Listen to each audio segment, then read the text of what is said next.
시청자 여러분 안녕하십니까. CNB 집중토론의 추정민 교수입니다.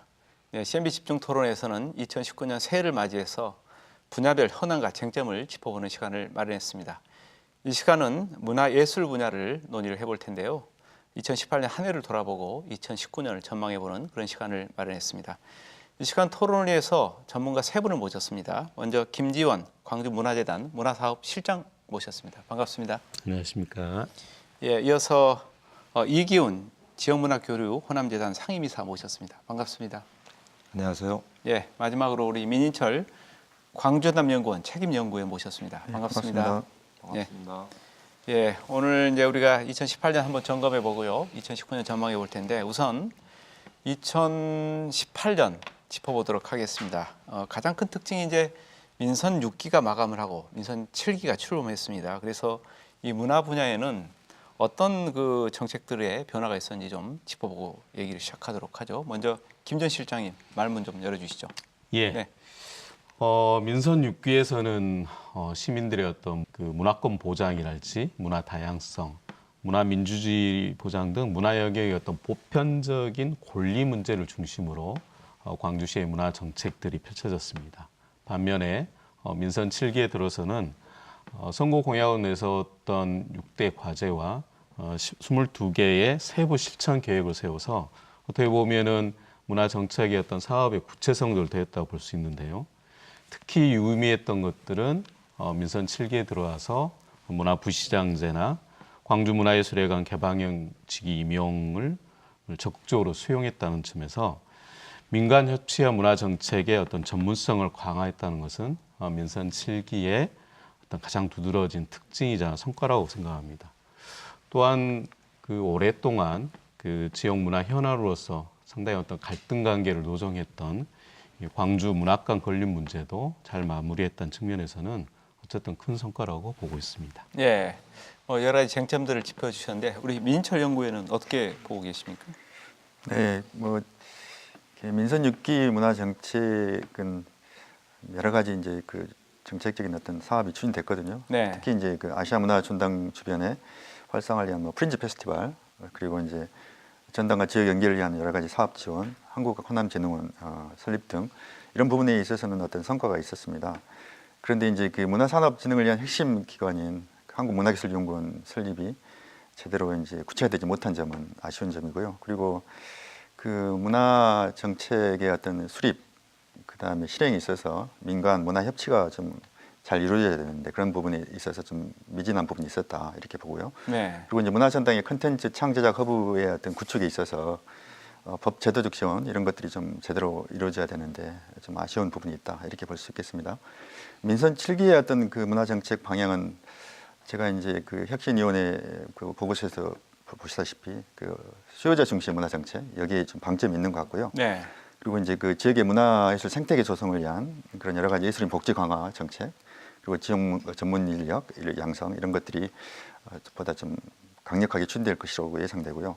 그리고 이제 그 문화산업 활성화를 위한 이제 그 실감 콘텐츠 제작 클러스터 조성 이런 사업들이 이제 실시 설계를 통해서 이제 가시화되고 있고, 그다음에 이제 한국문화기술연구원 설립을 위한 그런 어떤 여러 가지 지원 체계 이런 것들이 보다 활력 있게 이루어질 것이다 이렇게 보고 있습니다. 마지막으로 이제 그 아시아 문화 중심도 조성 사업이 제대로 좀 완료되기 위해서 여러 가지 지원 체계가 필요한데 지금 5조 2천억 정도의 예산이 이제 책정돼 있는데 예산 반영률도 상당히 낮고요. 네. 그리고 실행률도 좀 상당히 낮은 상황입니다. 그래서 이를 어떻게 헤쳐나갈지 여기에 대한 이제 그 정책이 좀 강화될 것 같고, 그리고 이제 그 아시아 문화 전당과 함께 5대 문화권 조성 사업 이게 이제 지연되고 있기 때문에 이걸 완료하기 위한 특별법 개정안 이런 것들이 좀 진행되지 않을까 그렇게 좀 예측하고 있습니다. 예, 민선 7기에 시행할 여러 가지 문화예술에 관한 정책도 짚어주셨는데 우리 이기훈 이사께서도 한 말씀 좀 주시죠. 네, 민선 7기 광주시 문화행정의 가장 큰 변화는 문화경제부시장 도입이라고 할 수가 있죠. 네. 이제 문화를 통한 일자리 창출, 그리고 이제 문화가 도시 발전의 신성장 동력으로 삼겠다라는 아마 의지의 표현으로 알고 있습니다. 그런 측면에서는 좀 기대가 크지만 또 한편으로는 문화를 통한 일자리만 너무 강조하다 보면 좀 문화의 근간이 되는 좀 기초예술 정책이 후순위로 밀리지 않을까라는 좀 우려도 있습니다. 그리고 민선 6기는 상대적으로 그 조성사업의 정상화와 문화전당 활성화에 대한 좀 책임성 측면에서 좀 방기한 측면이 있거든요. 근데 민선 7기는 좀 문화전당 정상화를 위한 적극적인 책임과 역할을 하겠다라고 강조했기 때문에 이 부분도 좀 더 지켜봐야 할 것 같습니다.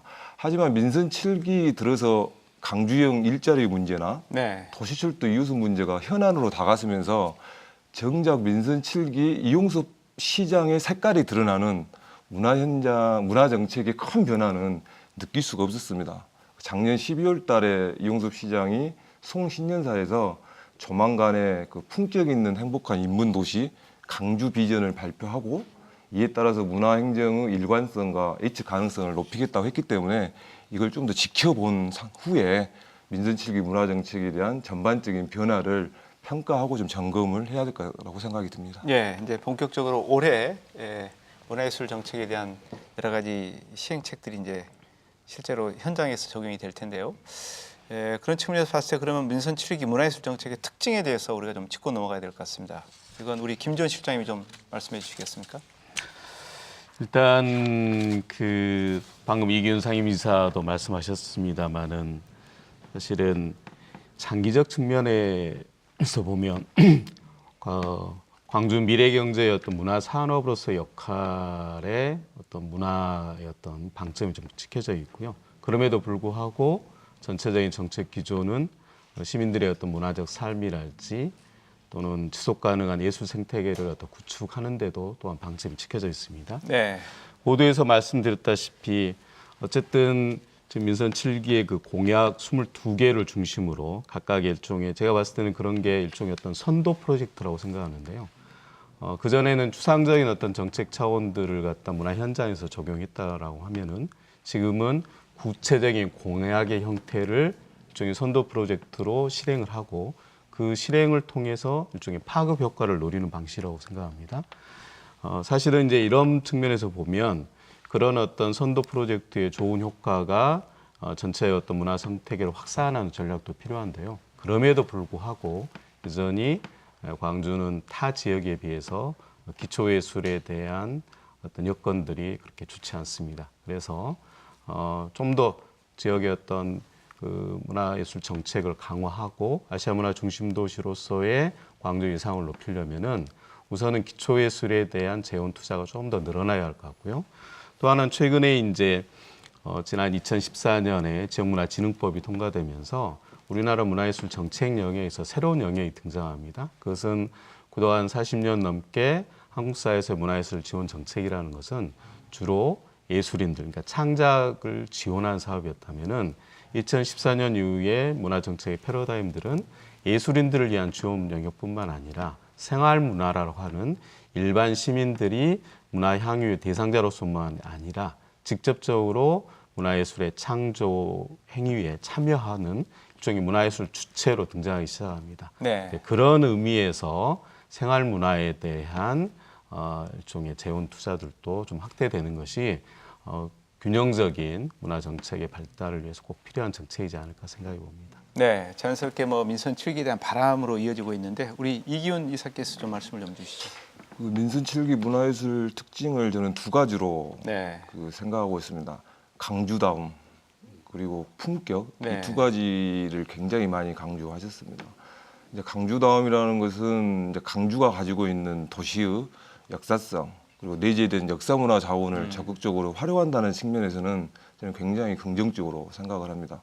그동안 아시아문화 중심도시 사업이 진행되면서 정작 강주가 앞으로 나가야 될 문화적 비전과 가치에 대해서는 충분하게 지역사회에서 논의를 못한 점이 있습니다. 그래서 이런 담론을 활성화시킨다는 측면에서도 강주다운 문화예술 정책은 좀 꼭 필요할 것 같고요. 네. 다만 품격 있는 문화 정책에 대해서는 저는 좀 선뜻 동의하기 어렵습니다. 도대체 품격 있는 문화가 무엇일까? 문화의 품격을 나눌 수 있을까? 도대체 그 평가는 누가 할 것인지 자칫 소수의 전문가들 그리고 공연예술 전문가들 중심의 문화를 지향하고 있지는 않는지 그렇다고 하면 사회적 소수자의 문화적 삶이라든지 아니면 시민들의 일상적인 문화적 삶이 품격에 밀려서 소외되지는 않는지 이런 우려가 있습니다. 그래서 향후 품격 있는 문화예술 정책에 대해서는 좀 더 진지한 검토가 필요할 것 같고요. 또 하나는 그 민선 7기 들어서 문화 관련 부서가 좀 조직 개편이 되었습니다. 네. 그동안에 문화예술진흥과와 문화도시정책관실에 산재되어 있는 문화예술 정책과 공연 지원 정책을 통합해서 문화예술 도시정책관으로 전환을 시켰거든요. 이런 측면에서는 좀 더 정책의 변화와 그 정책을 실행하는 조직 부서의 변화를 같이 보면서 이게 지역의 문화에 어떤 영향을 끼칠 것인지는 좀 더 이렇게 평가가 좀 필요할 것 같습니다. 네. 뭐 당장 우리가 지금 평가하기는 조금 이른 것 같고요. 좀 지켜봐야 되는데 어찌됐든 아무튼 민선 7기에 들어와서는 광주의 문화에 대한 중요성 이런 것들이 부각이 됐고 또 그런 것들을 실현하려고 하는 의지들이 표출이 된 그런 특징이 있지 않나 이런 생각이 드는데 그런 측면에서 사실 앞으로 우리가 이제 이 문화예술 분야 포괄적으로 얘기하면 또 문화 분야 이 분야를 어떻게 우리가 끌고 가야 될지 이 부분에 대한 의견들도 좀 각자 있을 것 같은데 문화 정책의 중요성 특히 이제 광주 입장에서 문화 정책을 어떻게 활성화시켜야 되는지 왜 시켜야 되는지에 대한 의견을 좀 주시면 좋을 것 같습니다. 먼저 민철 연구원님 좀 의견 주시겠습니까? 네. 네, 이제 과거 뭐 민선 6기 정책에 대해서 이제 아까도 말씀드렸지만 네. 주로 이제 그 여러 가지 여건상 제약 때문에 단기적인 어떤 정책이나 과제, 집행 이런 것들이 주가 되고 있거든요. 그래서 민선 7기에서는 이제 중장기적인 기획 사업을 통해서 여러 가지 인력 양성이라든가 뭐 브랜드 콘텐츠 제작 이런 부분들이 좀 장기적 차원에서 이루어질 필요가 있겠다 이런 생각이 들거든요. 그래서 이제 그러한 일환으로 문화경제부시장도 이제 그 직제가 만들어졌기 때문에 네. 통합적인 행정이 가능할 것으로 이렇게 생각이 됩니다. 그리고 이제 그 아무래도 문화 중심 조성 사업의 핵심 역할을 하는 전당이 활성화돼야 되는데 그 부분을 위해서 이제 유관기관 간 여러 가지 협치, 협력 사업 여기에 대한 어떤 그 노력을 많이 하고 있거든요. 그래서 그 부분도 중요한 어떤 정책의 변화라고 볼 수 있겠고 아까 이제 이기훈 상임이사님도 말씀하셨는데 광주다음이라는 게 무엇이냐, 광주다음이 어떻게 발현될 수 있느냐. 그래서 이제 예향, 의향, 미향이라고 하는데 광주다음이 그런 어떤 예향, 의향, 미향에 어떻게 이제 반영되도록 하느냐 이런 부분에 대해서 고민이 많은 것 같아요. 그래서 이제 광주다음, 온리 광주 매력물 컨텐츠 이런 것들을 좀 제작하고 이걸 브랜드화하는데 좀 역점을 둘 것이다 이렇게 생각되고요. 그리고 이제 요즘에 이제 문화재생이 화두거든요. 그래서 이제 문화재생 뉴딜 사업이 선정이 돼가지고 추진될 예정인데 여기에서도 이제 그 민선 7기에서 강조하고 있는 게 너무 단순한 도시재생 사업은 좀 지양하고 도시재생 사업에 있어서 문화적 색채가 좀 덧입혀지는 그런 어떤 문화 도시 환경 구축 여기에 좀 이렇게 정책적으로 주안점이 두어질 것 같다 이런 생각이 들고요. 그리고 이제 광주 비엔날레나 아트 광주 이런 부분의 어떤 문화 전시회 이런 부분을 상당한 이제 좀 성과를 거두고 있고 좀 과거보다 관람객도 많아지기 때문에 여기에 이제 역점을 두고 더 이제 활성화시키는데 좀 주력할 것 같고 그리고 이제 아무래도 이제 문화 경제 도시 광주라는 명칭에 걸맞게 아까도 말씀드렸지만 이제 그 첨단 실감 콘텐츠 뭐 클러스터 조성 그리고 이런 부분에 대한 사업들이 과시화되고 점진적으로 좀 체계화되어서 추진될 수 있을 거라고 저는 기대합니다. 예, 기대를 많이 하고 계신다 이런 말씀이시고 또 구체적인 사업 제목 그리고 방향까지 말씀해 주셨는데 이 김전 실장님도 의견 좀 주시죠. 사실은 광주시가 이제 뭐 5대 광역 도시하고 비교해 봤을 때 문화 예산을 한번 비교해 보면요. 뭐 총액 대비는 뭐 기타 도시에 비해서 뒤질 수도 있지만 작년 기준으로 대략 그 시의 본예산 기준 한 4조 5천억 중에서 지금 현재 문화 관련 체육은 제외하더라도 문화 관련 예산이 한 1,565억입니다. 아마 한 3.7% 정도 차지하고 있는데요. 전국 광역 시도에서 가장 높은 사실 수치입니다. 어떻게 보면은 이제 예산의 측면에서 보면 문화 중심 도시 조성 사업과 더불어서 가장 많은 재원 투자를 하고 있는데요. 이런 재원이 지속적으로 증액될 수 있는 어떤 문화 경제적 도시를 갖다 만들어가는 과정도 정말 중요하겠죠. 그러나 또 한편의 측면에서 보면은 단순히 어떤 재원의 문제가 아니라 지역의 어떤 문화예술인들이 창작 환경들을 어떻게 조성하느냐도 상당히 중요한 과제라고 생각합니다. 네. 사실은 문화 인프라에는 많은 이제 재원이 투자하고 장기적 관점이 필요하지 않습니까? 그런데 지금 당장 필요한 것 중에 하나가 뭐냐면 실질적으로 예술가들이 이제 창작 지원, 뭐 이따 아마 기초 예술에 대한 논의가 또 되어질 거지만은 창작 환경을 갖다 만드는 여러 가지 조건들이 좀 필요합니다.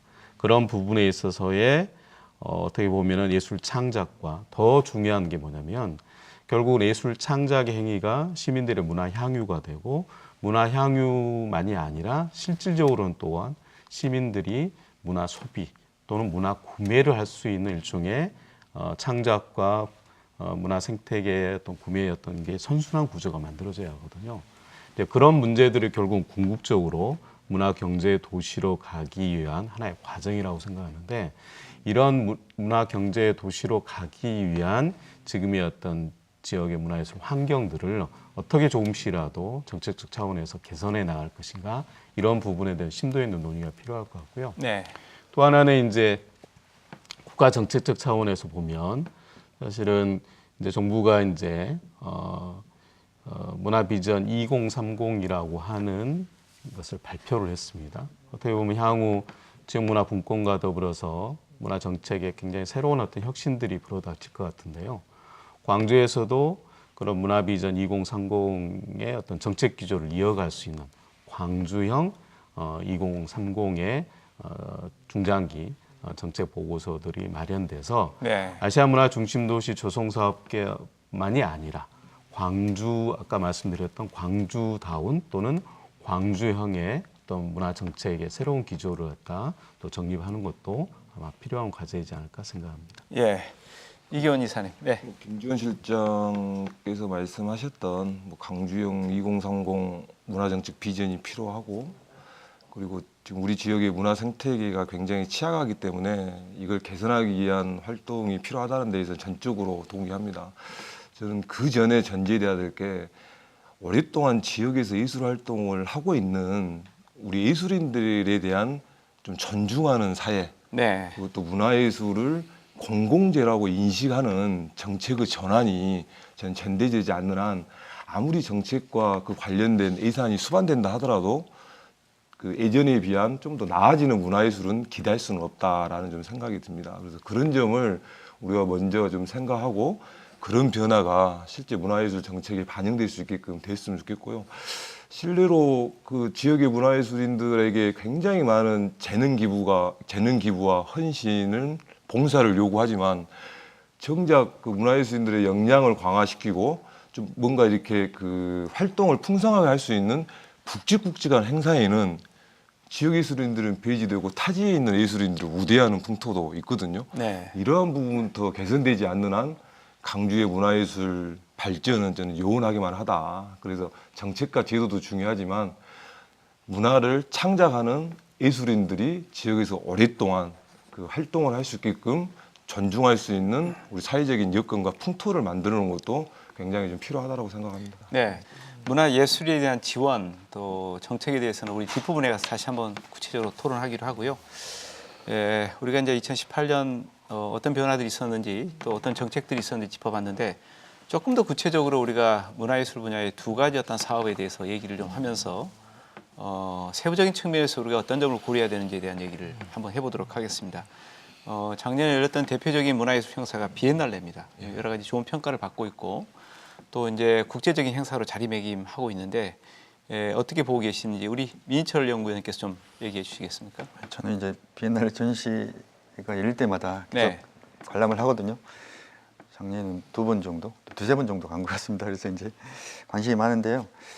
그 작년 이제 비엔날레 특징은 이제 아무래도 이제 비엔날레 관 전시뿐만 아니라 이제 국립 아시아문화전당 그리고 국군 강주병원, 강주시민회관 등 강주시 전역에서 전시가 이루어졌죠. 그래서 이제 여러 전시 공간을 연결하고 서로 이제 통합하는 그런 어떤 과정을 통해서 광주의 어떤 브랜드 가치를 국제사회에 알리고 그다음에 광주의 정체성을 예술 작품을 통해서 잘 드러냈다는 그런 평가를 받고 있습니다. 그래서 이제 여러 가지 뭐 프로그램들이 시도되었는데 파빌리온 프로젝트라든가 그다음에 이제 그 북한 미술 사회주의 사실주의의 뭐 패러닥스전 이걸 통해서 이제 북한 미술 문화에 대한 이해 폭을 넓히는 그런 어떤 중요한 역할을 했습니다. 그리고 이제 지역의 청년 작가 지원하기 위해서 포트폴리오 리뷰 프로그램도 진행해가지고 본 전시에 참여하게 하도록 함으로써 여러 가지 역량 강화에 기여한 측면도 있고요. 그래서 이제 특히 이제 주목할 것은 관람객 수가 이제 그 상당히 지금 증가했거든요. 그래서 32만 명이 이르렀다는 그런 네. 결과치는 매우 고무적인 일이다, 결과다 이렇게 볼 수 있겠습니다. 그래서 그런 점들이 빛날에 대한 어떤 긍정적인 평가라고 볼 수 있겠습니다. 네, 김지현 실장님도 의견 좀 주시죠. 네, 사실은 이제 작년 비엔날레나 아마 그동안 광주 비엔날레가 개최되었던 방식은 좀 상당히 좀 차이가 좀 있었습니다. 무엇보다 가장 큰 차이는 통상적으로 이제 비엔날레라고 하는 전시 형태들은 총감독제를 도입을 하죠.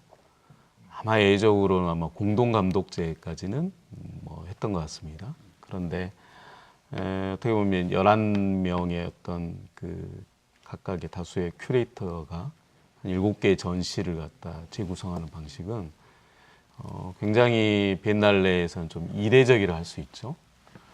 그럼에도 불구하고 이제 평가는 약간 엇갈릴 수도 있습니다만은 무엇보다도 의미 있었던 것은 그동안 광주 비엔날레가 개최되면서 이렇게 전시 공간이 비엔날레만이 아니라 도심 쪽으로 나온 게 2번의 경우가 있었습니다. 한 번은 지난 2002년 제4회 광주 비엔날레를 개최할 때 상무대 영창이랄지 5.18과 연결된 의미 있는 공간에서 일종의 광주라는 도시를 새롭게 재해석하는 그런 과정이 있었습니다. 네. 그것과 더불어서 이번 전시도 마찬가지죠. GB 컬렉션을 통해서 그런 계기가 있었는데요. 아마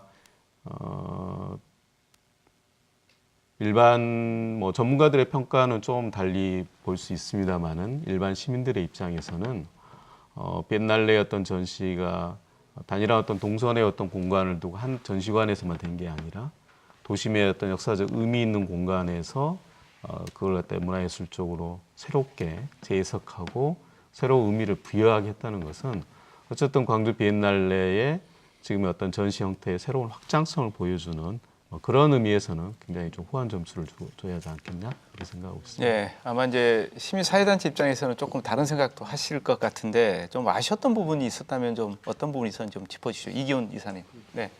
시민사회단체라 해서 네. 무조건 비판만 할 수는 없잖아요. 네, 그렇죠. 올해 비엔날레는 이전과 다른 특색이 있는 것 같아요. 네. 두 분께서도 말씀해 주셨지만 일단 전시 공간이 굉장히 확장되었죠. 특히 전당과 지역의 그 협력을 광주의 대표적인 축제 프로그램을 통해서 그 가능성을 확인했다는 측면에서는 저는 좀 후한 점수를 좀 두고 있고요. 또 현대 미술이 굉장히 좀 어렵다고 합니다. 저 역시 비엔날레 관 2번 갔었는데 2번 가도 여전히 모르겠더라고요. 네. 그래서 현대 미술이 어렵다라고 이렇게 우리가 고정화된 생각이 있는데 이런 부분들을 좀 깨트리기 위해서 비엔날레 재단이 굉장히 많은 노력을 했었습니다. 문화가 있는 날을 활용해서 전시 시간을 연장한다든지 또 다양한 이벤트 프로그램을 행사 기간에 해서 시민들이 좀 많이 참석할 수 있게끔 한다든지 그런 측면에서는 좀 더 이렇게 열려 있는 비엔날레가 될 수 있게끔 노력한 점은 긍정적인 것 같아요. 이제 또 하나 도시가 가지고 있는 역사적 공간을 좀 시각 매체를 통해서 재해석했다라는 측면에서 굉장히 의미 있는 성과라고 봅니다. 아마 그런 측면이 그 유료 관객이 한 20% 정도 더 증대된 원인이 아닌가 생각이 들고요. 가장 좀 당황스러웠던 것은 우리 김지훈 실장께서도 말씀하셨던 11명의 큐레이터제를 도입해서 운영했다는 것이거든요.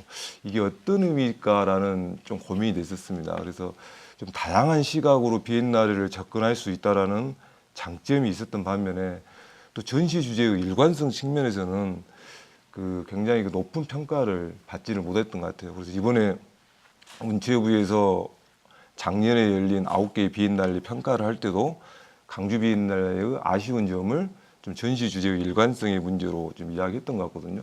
근데 또 한편으로 또 해외 언론에서는 네. 이 주제의식의 그 종합적인 측면에서 큰 문제가 없었다라고 또 평가를 하기 때문에 이건 좀 전문가의 시각에 따라서 평가는 좀 다른 것 같아요. 근데 전체적으로 그 비엔날레를 평가하면 예전에 비해서는 훨씬 더 그 밀도 있고 그 주제의식이 좀 깊어졌고 특히 아시아와 지역 작가 비율이 역대 어느 비엔날레보다 높았다라는 것은 단순히 유럽과 선진국 미술의 중심에서 아시아 그리고 지역의 문제까지도 그 시각을 좀 넓혔다는 측면에서는 저는 우선 긍정적으로 평가를 하고 있습니다. 네, 긍정적인 평가를 하셨는데 예, 앞으로 이제 이 비엔날레가 조금 더 발전하고 또 저기 대표적인 어떤 그 국제적인 행사로 자리매김하기 위해서는 또 보완해야 할 부분도 분명히 좀 있는 것 같습니다. 그런 측면에서 우리 김 전 실장님 의견 좀 주시죠. 네. 뭐 이제 아까 이제 평가와 관련된 이야기를 잠깐 언급을 하셨는데요. 네. 저는 이제 이번에 그 지금 문체부하고 예술경영지원센터에서 이제 우리나라에서 개최되는 이제 비엔날레라는 네이밍을 갖고 있는데 한 15개 정도 행사가 있다고 그럽니다. 근데 이제 2018년에 개최된 행사 8개 행사를 평가를 했었는데요. 그 평가 부분 관련해서는 좀 그 평가 지수에 대한 좀 문제도 있고요. 왜냐면은 이제 비엔날레라 손 치더라도 예를 들어서 시각예술의 비엔날레만 평가한 게 아니라 심지어 뭐 대전에 있는 바이오 뭐 비엔날레랄지 그다음에 금강 자연 비엔날레랄지 사실은 비엔날레라고 붙은 어떤 각종 행사들을 함께 이제 평가를 하다 보니까 그런 부분에 있어서의 뭐 등급의 문제가 좀 형평성에 좀 문제가 있지 않나 지적도 있고요. 그럼에도 불구하고 어찌됐든 그 대외적 평가 부분은 이제 부산 비엔날레가 뭐 예년에 비해 규모는 줄었지만은 훨씬 더 밀도 있는 행사 진행이었다라고 하는 평가에서 뭐 최우수 저기를 받았다고 그럽니다. 자, 그럼에도 불구하고 이제 광주 비엔날레는 어찌됐든 외형적으로나 내용적으로나 뭐 세계 5대 비엔날레로 자리매김했다고 봅니다. 그럼에도 불구하고 이제 대외적으로 이제 좋지 않은 환경들은 어떻게 보면 전 세계 비엔날레가 한 200여 개 정도가 있다고 그럽니다.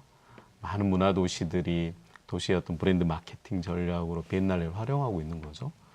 이제 그러면 이제 지금의 어떤 현대 미술의 어떤 흐름들 그리고 아까 언급하셨지만은 사실은 이 비엔날레라고 하는 현대 미술 축제가 일반 시민들한테는 대단히 어렵게 다가오고 있습니다.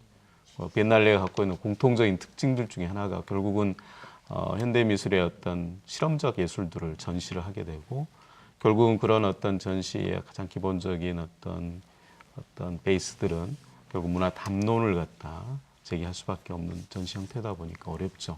그렇다면 이제 장기적으로 광주 비엔날레가 지금의 예산 규모들, 그다음에 여전히 광주 비엔날레가 갖고 있는 어떤 문화적 힘이 과연 뭘까 이런 부분 관련해서는 적극적으로 몇 가지 전략들을 고민해야 한다고 생각합니다. 네. 아까 말씀하셨던 것처럼 아시아 문화 중심도의 조성 사업과 연계된 부분도 정말로 중요할 것 같고요. 또 하나는 이제 최근에 이제 뭐 여러 논란이 될 수 있습니다만은 순수 비엔날레로만 계속 갈 거냐 아니면은 일정 정도 어떤 상업적 영역들에 대한 미술 시장의 부분들은 광주 비엔날레가 어떻게 전망을 해볼 것이냐에 대한 부분도 중장기적 측면에서 광주 비엔날레가 역할 부분도 고민해야 할 때이지 않을까 생각합니다. 예. 민철 연구위원도 의견 좀 주시죠. 예, 뭐 좀 많은 전문가들이 좋은 지적을 해주셔가지고 네. 제가 좀 할 말이 별로 없는 것 같은데요. 아무래도 이제 그 시민들이 보다 좀 이런 어떤 전시관을 방문해서 예술 작품을 향유하고 만족감을 느낄 수 있게 하기 위한 여러 가지 접근성 제고 이런 것들이 필요할 것 같아요. 그래서 이제 이런 것들을 홍보하고 그다음에 이런 어떤 미술 전시에 대한 어떤 여러 가지 교육 이런 것들도 강화되어야 할 것 같다 생각이 들고요. 그리고 우선적으로 무엇보다도 전시관이 노화됐잖아요. 네. 그렇죠. 그래서 이제 항상 느끼지만 여러 가지 편의 시설이나 이런 부분에 있어서 좀 미진한 부분이 있습니다. 그래서 이제 전시관을 신축하는 문제가 좀 빨리 진행돼야 할 것 같다는 생각이 들고 그리고 이제 계속 그동안 전시가 이루어지면서 여러 가지 그 유무형의 파급 효과가 있을 텐데 이것을 이제 광주의 어떤 도시 문화 및 관광 정책과 좀 면밀하게 연계시키는 그런 어떤 후속 노력들이 좀 아쉽다 이런 어떤 지적이 있습니다. 그리고 이제 그 지금까지 뭐 여러 가지 전시를 통해서 축적된 지적 물적 자산이 있거든요. 네. 그것을 아카이빙 해가지고 활용하는 그런 어떤 여러 가지 그 좀 사업들이 적극적으로 추진될 필요가 있겠다 하는 그런 생각을 해봅니다. 예. 또 하나 우리가 짚어봐야 될 게 이제 2018년에 열렸던 광주 프린지 페스티벌. 2018년부터 시작한 건 아닙니다만은 또 이 프린지 페스티벌이 광주의 대표적인 문화예술 축제이기 때문에 한번 좀 짚어봐야 될 것 같습니다. 작년 결산 40만 명이 다녀갔다 이제 이런 기록들이 있는데 꾸준히 이 관람객들이 늘어나고 이제 성공적인 축제로 자리 잡고 있다 이렇게 평가들이 되고 있는데 이 부분에 대한 얘기를 먼저 민철 연구원님 좀 해주시겠습니까? 네. 제가 좀 저희 가족들도 이렇게 프린지 페스티벌을 종종 갔거든요. 그래서 이제 상당히 좀 활성화되고 파급 효과도 이제 상당히 좀 강력하겠다고 이제 보도되고 있습니다. 그래서 이제 이번에 이제 비범한 상상을 주제로 이렇게 광주광역시 문화재단이 작년 4월부터 11월까지 이렇게 매주 토요일 날 해서 총 28차례 진행이 됐습니다. 그래서 이제 뭐 참여 공연팀이 290팀에 이르고 그리고 기획 창작 공연도 이제 8개 작품이 이제 선보였습니다. 그래서 이런 부분이 상당히 좀 의미가 있었고요. 그리고 이제 특히 이제 창작 공연이라는 그런 기획력이 담보된 작품들이 많이 선보여져 가지고 좀 활력을 불어넣고 그다음에 이제 이를 통해서 이제 지역 문화예술인들의 어떤 활발한 참여를 이끌어낸 점은 상당히 돋보이는 부분이다 이렇게 볼 수 있겠고 그리고 이제 동구의 2018 문화재 야행 달빛 걸음 그리고 이제 국립아시아문화전당에 이제 어린이 가족 문화 축제가 있잖아요. 하우펀이라고. 그래서 이제 그리고 이제 2019 광주 세계 수영 선수권대회 성공 기념 동아시아 문화도시 이제 축하 공연 등 지역의 이런 다채로운 문화 행사와 연계해서 페스티벌 확장성을 기했기 때문에 외부에서도 많은 관람객이 오고 지역 내 어떤 우리 시민들의 관심을 촉발시킨 큰 요인이 됐다 이렇게 생각합니다. 예, 김재현 실장님 의견 좀 주시죠.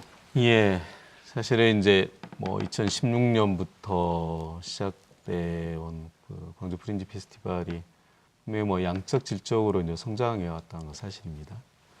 사실은 이제 초기에는 아시아문화전당이 개관하면서 결국은 아시아문화전당과 주변을 연계를 해서 어떻게 보면은 대표적인 어떤 관광 명소를 만들려는 전략에서 먼저 시작을 했습니다. 이제 그런 게 확장되고 점점 시민들의 호응들을 얻으면서 아시아문화 중심도시의 어떤 위상을 새롭게 정립하고 또 거리 공연 예술의 어떤 전범을 만들어왔다 이렇게 보여지는데요. 분명히 이제 그런 것은 아마 일정 시간 동안 지속적으로 한 공간에서 이렇게 반복적으로 되었던 그런 어떤 공연 때문에 이게 가능하다고 보는데요. 어찌됐든 간에 저희가 이제 통계 조사들을 이렇게 해보면 외지 관람객이랄지 특히 청년들 또 젊은 엄마 아빠들이 가족들을 동반한 공연들이 확실히 늘어난 건 사실입니다. 더더구나 이제 지난 2017, 18년 두 해에 걸쳐서 저희가 한 3박 4일 정도에서 인터내셔널 프린지 페스티벌을 했었습니다. 그런 인터내셔널 프린지 페스티벌을 통해서 세계 유수의 어떤 거리예술 공연단이 광주에 와서 어떻게 보면 거리예술의 새로운 어떤 전범들을 갖다 보여줬던 것들이 또 광주 프린지 페스티벌의 어떤 질적 또는 성장을 갖다 가져온 데 어떤 충분한 계기가 있었다고 생각하는데요. 이제 그럼에도 불구하고 방금 일철 박사님이 잠깐 언급을 하셨습니다마는 프린지 페스티벌이 갖고 있는 여러 가지 확장성들이 있습니다. 그런데 이제 원래 우리가 페스티벌이라고 하는 것은 일상성이 아니죠. 어떻게 보면 비일상성을 꿈꾸는 건데 이게 이제 매 주마다 이렇게 개최되다 보니 과연 축제가 매 주마다 개최되는 것이 과연 광주를 대표하는 축제일 수 있는가에 대한 정체성 논란도 분명히 있는 거고요. 또 한편에서는 그런 어떤 프린지 페스티벌의 다양한 장르들이 새로운 어떤 거리예술 축제의 패러다임을 바꿔내고 있냐라는 부분에 대해서도 많은 어떤 비판과 질문이 있습니다.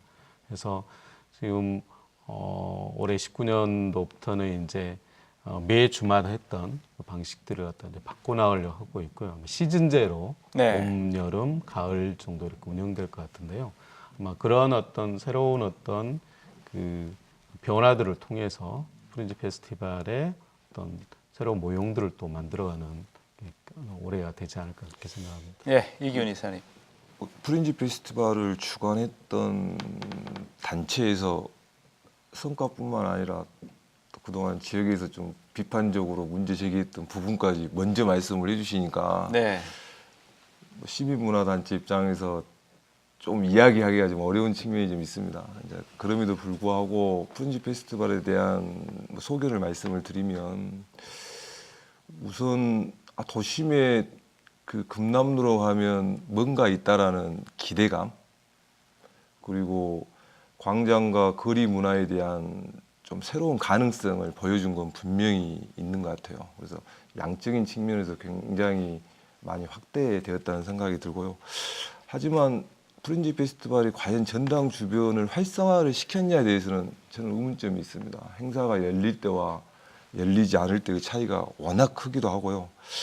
또 현재 진행되는 그 프린지 페스티벌 그 정체성에 부합되는 행사인가라는 데에서는 저는 그렇지 않다라고 생각이 듭니다. 네. 지금 뭐 서울이나 그 부산, 제주 같은 경우 프린지 페스티벌은 통상 길어야 3일에서 일주일인데, 그리고 자율성과 그 자발성이 좀 보장되는 행사인데, 강주시가 총괄 기획을 하고 그 산하 기관이 행사를 주관하고 매주 한 번씩 8개월 동안을 끌고 가는 게 과연 프린지 페스티벌이냐? 저는 이게 유지되는 한 항상 그 프린지 페스티벌의 정체성은 본질적으로 그 의문시 될 수밖에 없다는 생각이 들고, 다행히 이제 내년부터는 좀 다른 방향으로 이렇게 전환을 한다 하니까 좀 더 좀 지켜봐야 할 것 같은데요. 저는 강주시가 좀 더 관심이 둬야 될 게 그 전당 주변에 이렇게 보여주기식 이벤트가 아니라 실제 문화전당이 제 기능을 하지 못하고 있는 현실이 안타깝지만, 네. 전당 주변에 문화전당 교류권에 이게 크게 보면 그 문화적 도시환경 조성 사업에 5대 문화권에 포함되어 있잖아요. 네. 그럼 강주시의 책임과 역할이 분명히 있는 거죠. 이걸 어떻게 강주시가 활성화시킬 것인가에 대한 책임성과 역할, 즉 본질적인 문제를 강주시가 접근하지 않고 보여주식 이벤트 문제로 좀 책임을 좀 면피하려고 프린지 페스티벌을 하지 않았느냐라는 좀 우려심도 있습니다. 그래서 저는 그런 부분들에 대해서 강주시가 프린지 페스티벌을 좀 다시 봐야 되지 않냐라는 생각이 들고, 저는 대폭 개선이 필요하다고 생각합니다. 예. 두 가지 지적하셨어요. 주변 문화를 활성화하는 데 기여했느냐라는 측면하고 자율성이 상실된 정체성에 우리가 문제 제기를 할 수 있다, 이런 말씀하셨는데, 김전 실장님이 좀 의견을 주셔야 될 것 같습니다. 네. 아까 말씀하셨던 것처럼 뭐 보여주식 이벤트 면피를 네. 하려고 했던 건 아니겠죠. 이제 그렇게 보이는 측면도 분명히 뭐 일정 정도 있었을 거라고 생각합니다. 그러나 이제 지난 3년 전에 어떤 한 시점으로 돌아가서 고민을 또 해볼 필요가 있습니다. 아시아문화전당이 개관하고 나서 사실은 아시아문화전당에서도 봄 축제를 기획하고 했지만, 사실은 전혀 그 시민들이 관객 집계가 되지 않아서 사실 예산을 낭비했다는 굉장히 비난도 있었고요. 어찌됐든 간에 상당히 중요하게 대두됐던 것들이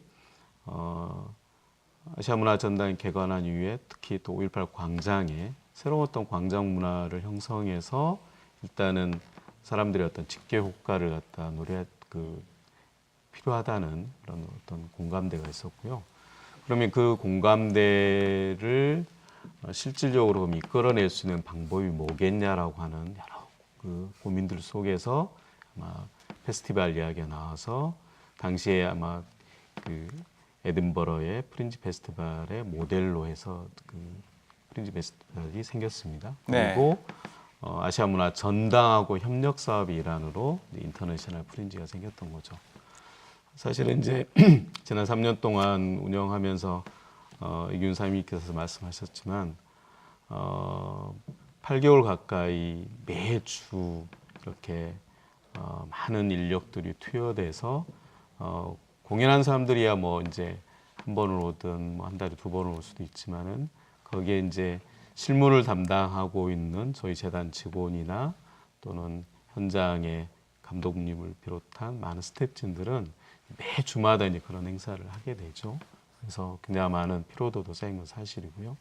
그런데 이제 그런 어떤 과정들 속에서의 저는 이제 몇 가지 뭐 그런 어떤 뭐 새로운 지금 대안을 어떤 마련하게 준비하고 있는데요. 그런 과정에서 새로운 어떤 변화 중에 하나는 뭐냐면 어쨌든 간에 이제 그 거리 예술이라고 하는 게 상당히 어떻게 보면 이제 문화 민주주의하고 연관되어 있습니다. 그래서 일반 시민들이 많은 공연들을 갖다 뭐 공연장이나 어떤 특정 시설에 가야만 볼 수 있는 것들을 이제 사실은 공공의 장소인 거리에서 볼 수 있게끔 어떻게 보면 모든 시민의 모두를 위한 예술의 행위를 하는 건데 그 예술들이 처음에는 이제 공연장에서 했던 공연들을 그대로 거리로 갖고 나온 형태들이 많았다면 2016년, 17년 작년에 이렇게 변화된 과정에서는 창작 공연도 늘어났을 뿐만 아니라 이제는 본격적으로 공간들을 다 재해석하고 거리에서 필요한 어떤 공연 형태로 새로운 어떤 장르들이 탄생하고 있는 거죠. 물론 이제 저희도 그런 고민들이 있습니다. 뭐 지난번 프린지 평가 토론회에서도 그런 지적이 있었는데요. 향후 광주 프린지 페스티벌과 관련해서 예술적 성취를 위한 거리 예술로 프린지 페스티벌을 자리매김할 것이냐, 아니면은 일종의 관광 활성화를 위한 일종의 관광 상품으로 할 것이냐에 대한 논의가 분명히 있는 거죠. 이제 그런 측면에서는 저희는 장기적으로 지역 문화예술 생태계를 고려했을 때 예술적 성취를 위한 거리 예술로 가야 한다고 생각하고 있습니다. 예. 그러니까 그 프린지 페스티벌의 긍정적 측면을 제가 부정하는 것은 아니고요. 이제 거리 공연 축제이죠. 이건 프린지 페스티벌이 아니죠. 그래서 그런 부분에 대해서 좀 더 정체성을 좀 명확히 할 필요가 있다라는 생각이 들고, 이미 그 2006년도 1회 행사가 끝나고 강주시가 강주전남 발전연구원에 의뢰를 해서 정책 영향 평가를 했었어요. 네. 그때 프린지 페스티벌을 전문가들과 그 문화예술단체가 같이 평가를 했었는데 크게 4가지가 제시가 되었습니다. 프린지 페스티벌의 정체성을 명확히 하자. 격주하는 건 말이 안 된다. 월 1회 정도 하자. 네. 그리고 자율성과 자발성이 좀 담보돼야 된다. 그리고 전당과 그 협력을 해야 되되, 한 번은 전당이 중심이 되고 광장과 거리가 주변이 되고, 또 한 번은 광장과 거리가 중심이 되고 전당이 주변이 되는 이런 전당과 협력 사업이 필요하다라고 이렇게 정책 제안을 했음에도 불구하고 2017년도에는 뭐 일주일에 한 번씩 하는 거로 바뀌었더라고요. 그래서 행정의 기획하고 그 산하 기관이 네. 그 중심이 되어서 운영하는 프린지 페스티벌의 조직 체계부터 프린지 페스티벌의 정체성까지 좀 전면적인 검토가 그 필요한 시기가 아니냐, 이렇게 제안을 드리는 거죠. 네. 그 에딘버러 8월 축제에서 이제 벤치마킹을 한 건데, 사실 거기에서 프린지 페스티벌은 게 본 축제 이전에 열린 굉장히 자율성을 가진 그런 축제의 특징을 갖고 있습니다. 그래서 그런 측면이라면 우리가 그런 부분을 잘 고려해서 좀 새롭게 위상을 정립할 필요성이 있다라는 생각이 좀 들고요. 민철 연구위원께서는 어떻게 보셨습니까? 이렇게 뭐 두 분 말씀 다 네. 이렇게 맞는 말씀 같아요. 그래서 이제 그 되짚어볼 내용들인 것 같고요. 그래서 이제 지난번에 이제 토론회에서도 이렇게 뭐 예술 성취에 방점을 둬야 되느냐, 아니면 시민 주체적 뭐 참여를 기반으로 한 그런 어떤 축제가 돼야 되느냐, 뭐 여러 가지 이제 의견이 나온 걸로 알고 있습니다. 그래서 이제 저는 제가 개인적으로 판단하기에는 이제 예술적 성취를 위한 그런 어떤 부분에 이제 역점이 두어져야 된다, 이렇게 생각하고요. 그걸 통해서 이제 공연 문화나 여러 가지 그 활성화, 인력 양성 이런 것들이 다 이제 그 가능할 수 있겠죠. 그래서 이제 그런 어떤 여러 가지 이제 그 면도 있지만, 그 제가 생각하기에는 이런 어떤 그 프린지 페스티벌이 이제 규모 있게 열리는 것도 상당히 의미가 있고, 관람객이나 여러 가지 관광객 유입에 효과도 있다고 보는데, 또 이제 문화재단이나 시에서 또 관심을 가져야 할 게 뭐냐면은, 이게 문화 재생 사업을 제가 이제 평가하고 그 사업을 이제 그 보고서를 쓰다 보면 느끼는 게 마을 단위에서 이렇게 여러 가지 축제나 그다음 소규모 이제 문화 활동, 이런 어떤 자생적인 어떤 그런 단체들이 많거든요. 그래서 그런 것들도 이런 어떤 그 대규모적인 어떤 문화 축제도 이제 의미가 있지만, 시 정책적으로 그런 어떤 마을 단위의 문화나 문화 활동, 이런 어떤 주체적 어떤 참여에 기반한 그런 축제 행사들, 시민들의 어떤 주체적 참여에 기반한 여러 가지 그 문화적 그 이벤트들, 그런 것들도 한번 고려하고 활성화하기 위한 그런 노력도 같이 좀 기울여졌으면 좋겠다는 그런 생각. 예, 중요한 지적하셨어요. 다른 축제, 문화예술 행사와 이렇게 협업하는 그런 시스템, 그래서 시너지 효과를 내는 그런 것들도 함께 고려해야 된다, 이런 지적이신데, 여기에 대해서 김 전 실장님 의견 좀 주시죠. 사실은 이제 그 프린지 페스티벌이 아마 지금 우리 지역에서 개최되는 어느 축제보다 이 관객들이 집계 효과가 높죠. 그러다 보니까 사실은 많은 그 지역 행사들이 5.18 민주광장에서 프린지 페스티벌과 더불어서 함께 개최되기를 요청하고 있습니다. 근데 뭐 어느 측면에서는 굉장히 긍정적인 측면이 있는 거죠. 그래서 특별한 어떤 정체성이 훼손이 되지 않은 범위 내에서는 그런 협력 사업들을 많이 진행해 왔습니다. 그런데 또 한편 다른 측면에서 보면 프린지 페스티벌이 그런 다른 축제하고 그러니까 어떤 성격이 상이하죠. 그런 축제들을 프로그램에 드리고 또는 같이 공동 사업으로 진행하는 게 프린지 페스티벌의 정체성이 맞냐 안 맞냐라고 하는 네, 그런 지적도 논란도 있을 수 있죠. 있을 네, 수 있습니다. 네. 그래서 사실은 이제 좀 더 좀 본질적으로 좀 이 문제는 고민을 해야 할 것 같아요. 어떤 거냐면은 이제 장기적으로 지금까지는 3년 정도 이렇게 운영을 해왔지만 광주 프린지 페스티벌이 향후 광주를 대표하는 대표 축제로서의 가능성이 어떨까? 또는 원래 축제가 갖고 있는 본질적 의미들을 우리가 구현하고 있을 것인가? 또 세 번째는 결국은 프린지 페스티벌의 장기적인 전망이라고 하는 것은 예술적 성취라고 하는 프린지 페스티벌로 가야 한다. 결국 그 의미는 뭐냐면 프린지 페스티벌이 단순한 거리의 공연 형태로 끝날 게 아니라 결국은 우리 지역에서 공연 예술을 하는 창작인들이 실질적으로 그런 어떤 새로운 거리 예술에 대한 일종의 접목들 그리고 새로운 어떤 창작들이 돼서 자연스럽게 공연장에서의 공연뿐만 아니라 거리 예술에 대한 새로운 장르들로 진입할 수 있는 그리고 그것이 결국은 우리 문화예술 생태계의 선순환적인 구조를 갖다 만들어주는 형태로 가야 한다는 건 정말 필요하거든요. 이제 그런 부분에서 다시 한번 프린지 페스티벌의 방향성을 정하고 행사 프로그램들을 재기획해 보려고 고민하고 있습니다. 예, 이균 이사님은 하실 말씀 없어요? 말씀에 동의합니다. 예. 다만 그 고민을 네, 행정이나 기관 중심이 아니라 실제 현장에서 일하고 있는 분들 또 다양한 그 축제나 행사를 기획하고 있는 분들과 네. 같이 그 출발한다라고 하면 좀 더 그 풍성한 결과가 나올 수 있을 것 같습니다. 예, 우리가 광주 비엔날레 프린지 페스티벌에 대해서 짚어봤는데 이제 본격적으로 문화 정책 분야에 대해서 좀 얘기를 해보도록 하겠습니다. 먼저 광주시 문화 기관들 여러 가지가 있습니다만은 민주성, 개방성, 투명성이 조금 강화될 필요성도 있다 이런 지적들이 있는데 이 부분부터 좀 얘기를 해보도록 하죠. 먼저 김전 실장님 얘기해 주시겠습니까? 네. 사실은 이제 이 부분은 이제 지난 2014년에 국가 및 지방자치단체 출자 출연 기관에 대한 법이 제정됐습니다.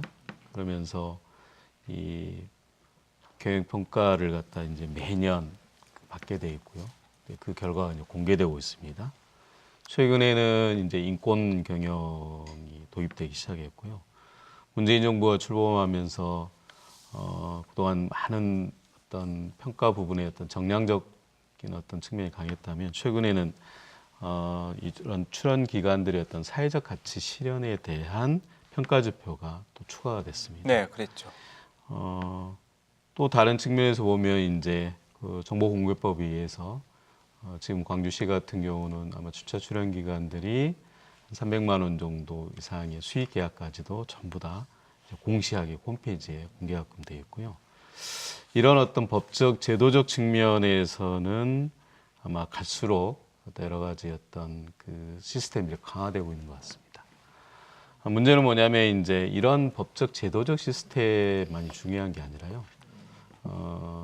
저희 같은 이제 출연 기관의 입장에서 보면 이제 그런 어떤 제도적 영역 플러스 실질적으로 이제 그 각 기관이 근무하고 있는 임직원들에 대한 일종의 그 공공성 마인드를 어떻게 강화할 것인가에 대한 교육 프로그램도 상당히 없는 실정이거든요. 네. 사실은 결국은 문화 현장에서 부딪히는 많은 일들이 결국 사람들이 직접 접하는 과정 속에서 발생을 하는데요. 이런 부분에 대한 서비스의 교육이랄지 또는 문화 마인드를 제고하기 위한 공공성에 어떤 관련된 각종 어떤 직무교육 프로그램들이 좀 더 강화된다면 저희가 생각했을 때는 이런 어떤 민주성과 개방성의 투명성들이 훨씬 더 확산되지 않을까 뭐 그런 생각도 갖고 있습니다. 네, 이규현 이사님도 의견 좀 주시죠.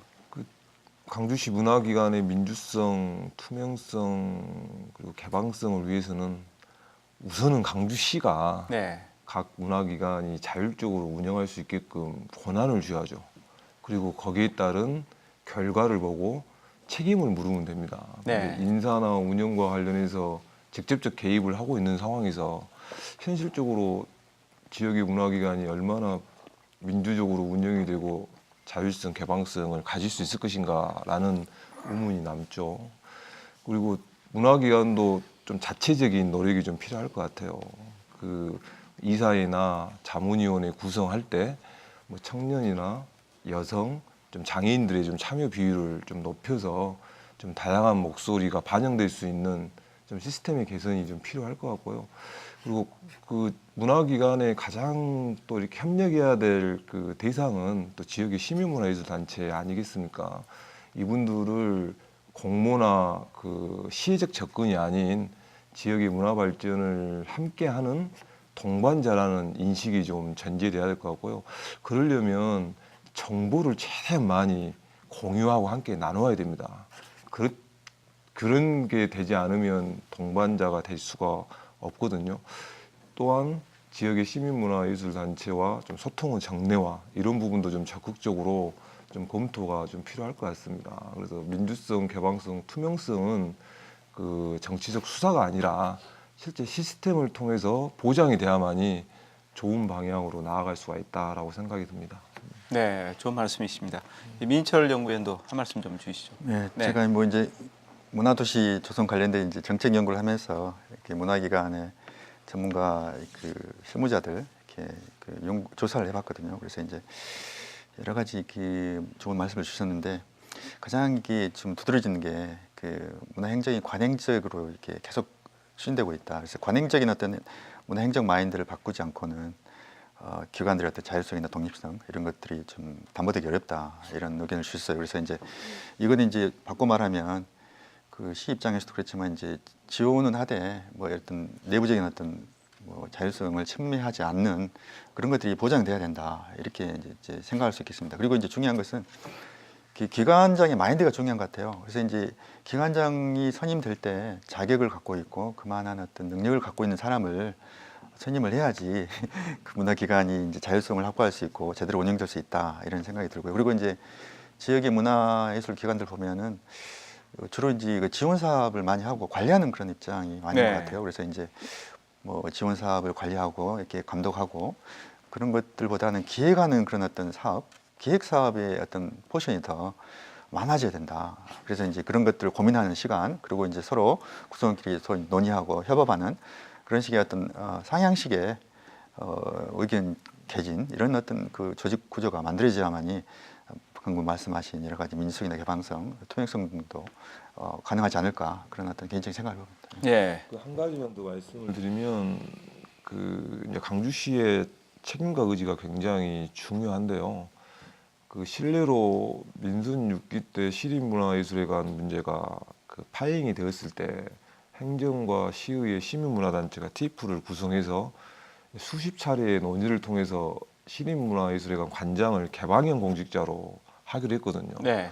근데 문제가 생겼을 때만 그렇게 하겠다 해놓고 그때가 지나면 나몰라라는 게 좀 광주시 문화행정의 일반적인 좀 행태였습니다. 그래서 그 문화기관의 그 민주성, 뭐 개방성, 투명성의 가늠자는 저는 민선 6기 때 좀 사회적 합의였던 그 시립문화예술회관 관장을 개방형으로 좀 적극적으로 광주시가 그 하느냐 마느냐에 좀 달려 있다라고 저는 생각합니다. 네, 지금은 개방형으로 하고 있지 않습니까? 아닙니다.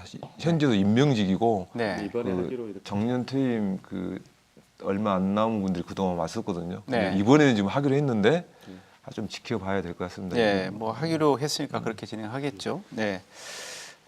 그리고 또 하나가 이제 이 상설 공연장 대표 음식, 뭐 지역의 대표 브랜드를 발굴해서 관광 인프라도 구축하고 문화 인프라도 구축하겠다.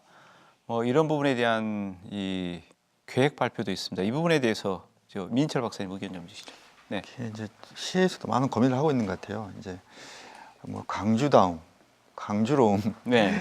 이런 어떤 향기를 어떻게 좀 이게 날 수 있게 하느냐 이게 이제 고민인 것 같아요. 그래서 이제 여기에 대한 어떤 정책 추진을 위해서 여러 가지 뭐 상설 공연 인프라 확충이라든가 그다음에 이제 뭐 국립국가공 광주 분원 유치를 위한 여러 가지 뭐 사업비 확보 이런 것들이 이루어진다고 이제 볼 수 있겠습니다. 그리고 이제 또 미향이라고 하잖아요. 그래서 이제 예지에서 오면 뭐 조사를 해봐도 아 광주의 음식 최고다. 그런데 이제 이게 여러 가지 이제 브랜드가 남발돼 가지고 그저 똑같이 평준화돼 버리지 않았느냐 그런 어떤 그 지적도 하고 있습니다. 그래서 이제 그런 어떤 음식의 어떤 그 본고장으로서의 브랜딩 작업 이런 것들도 이제 중점적으로 할 것 같고요. 그리고 이제 최근에 지역 문학계 오랜 수건이었던 이제 그 광주 문학관 건립 이게 이제 좀 어느 정도 이제 합의가 됐거든요. 그래서 이제 2022년까지 광주 문학관을 이제 건립하기로 지역 문학계와 이렇게 좀 합의를 도출한 게 큰 성과라고 할 수 있겠고, 그 다음에 이제 부지도 지금 좀 설정이 된 상태고, 그래서 이제 전국의 특광역시 중에 문학관이 없는 그런 어명을 벗을 수 있는 그런 어떤 기회가 도래했다.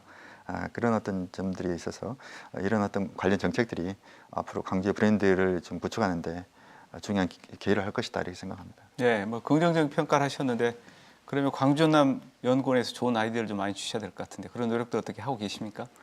뭐 이제 상시적으로 이제 여러 가지 이제 뭐 과제를 통해서도 하고 이제 그 네. 미팅을 통해서도 이렇게 이제 하고 있는데 그 무엇보다도 이제 그 일시적인 그런 어떤 그 뭐 정책보다는 좀 다양한 주체들이 만나서 이렇게 그 문화 협치라고 하잖아요. 그렇죠. 그래서 이제 이 주체에 관한 여러 가지 의견들이 이렇게 서로 공유되고 거기에서 이제 버무러진 여러 가지 아이디어들이 집합되어서 만들어져야지 좋은 아이디어가 나오지 일시적인 어떤 회의 간담회 이걸로 이렇게 어떤 브랜드 정체성이나 여러 가지 뭐 앞으로의 어떤 중요한 사업 아이템이 만들어질 수는 없다 이렇게 볼 수 있겠고, 그런 어떤 시스템을 강조하셨으니까 앞으로 이런 어떤 문화 협치 부분에 있어서 좀 진일보한 그런 어떤 그 정책이 추진될 것이다 이렇게 기대를 해봅니다. 예, 많은 도움을 주시겠다는 뜻으로 받아들이겠습니다. 우리 김전 실장님, 실제로 이런 것들 좀 기획하고 또 추진도 하셔야 될 텐데 어떻습니까?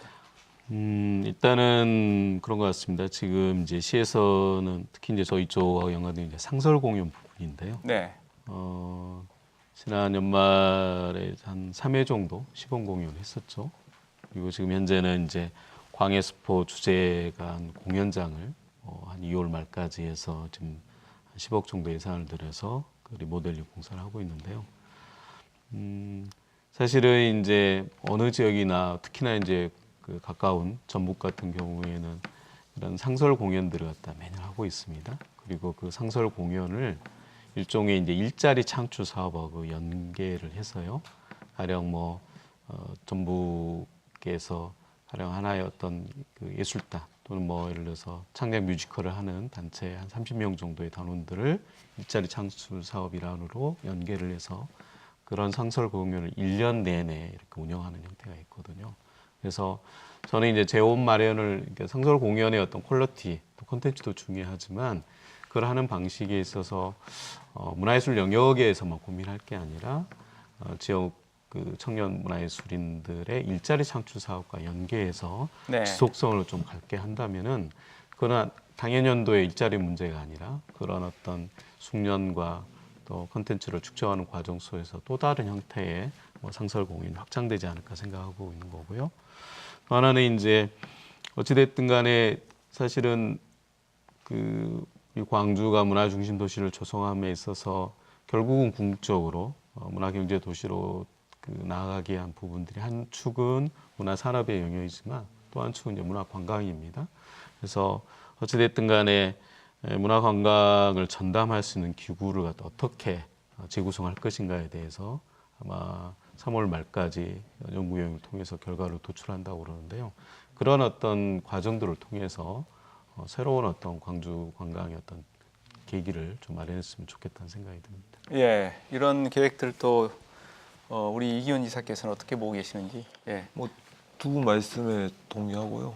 근데 이제 그동안에 광주가 너무 이렇게 그 성급하다 보니까 그 브랜드 공연이나 뭐 상설 공연 이게 기대에 비해서 그 파급 요소가 적었고 또 성과도 좀 높지 않았던 것 같아요. 그래서 계획과 방향이 기본적으로 동의하는 분들이 많기 때문에 좀 늦어지더라도 충분한 리서치를 네. 했으면 좋겠다. 그 과정이 좀 풍부해지면 설사 계획이 실천 과정이 늦어지더라도 저는 좋은 결과를 도출할 수 있다고 생각이 듭니다.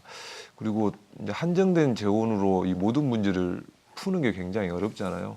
결국 이제 정책의 우선순위를 어디에 둘까의 문제인데 이런 부분도 좀 균형 잡힌 그 시각을 갖고 좀 풀어나가야 될 과제인 것 같습니다. 네. 그리고 또 우리가 하나 짚어봐야 될 게 이제 2018년에 조사한 결과에 기초해 보면은 우리 지역의 문화예술인들 또 특히 기초예술 활성화 이런 측면에서 굉장히 취약하다 이런 지적들이 있습니다. 그래서 지역의 기초예술 토양을 조금 비옥하게 만들 필요성이 있다 이런 지적들이 있는데 여기에 대해서 의견을 좀 주시죠. 먼저 민철 연구위원님. 네.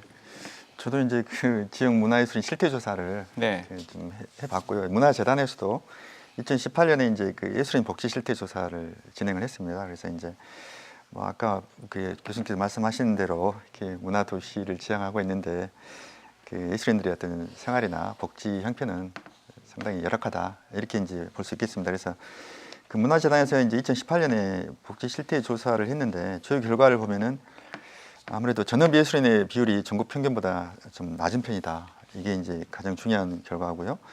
그다음에 비전업 예술인의 일자리 고용 형태가 아시다시피 이제 단기 기간제 그런 부분이 상당히 좀 비율이 높았다 이렇게 이제 볼 수 있겠습니다. 그리고 이제 맹점이라고 할 수 있는 국민연금, 산재보험, 고용보험 등의 가입률이 너무 낮아요. 그래서 이제 사회 안전망 확보에 좀 취약한 측면이 있다 이렇게 이제 볼 수 있겠습니다. 그래서 이제 이런 어떤 이제 예술인들의 안정적인 창작 환경 조성을 위해서 문화재단에서 실태 조사도 했고요. 그래서 이제 예술인 복지 지원 체계 강화를 위한 정책을 지금 수립해서 올해부터 이제 추진할 예정입니다. 그래서 이제 예산도 이제 뭐 확보하려고 하고 있고요. 그래서 특히 이제 이런 연장선상에서 예술인 그 활동 증명 발급 지원 그리고 예술인 창작 지원금 접수 대행 이런 것들을 좀 복지 행정 차원에서 할 예정이고요. 그리고 이제 올해부터 시에서 이제 그 예술인의 자생적 생활 기반 마련을 위한 긴급 생활자금 국비를 통해서 지원하는 것 이런 어떤 그 사업도 추진될 예정이라고 지금 알고 있습니다. 네.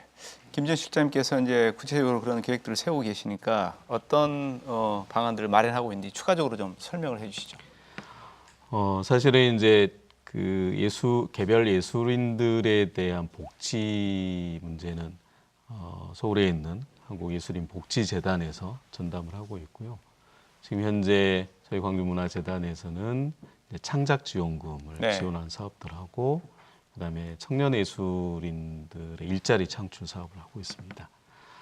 방금 이제 민철 박사님이 이제 말씀하셨습니다만은 예술인들의 복지 실태를 점검한 결과 많은 예술인들의 창작만으로는 일단 생활을 할 수 없기 때문에 그 경제적 어려움들을 갖다 가장 많이 호소를 했고요.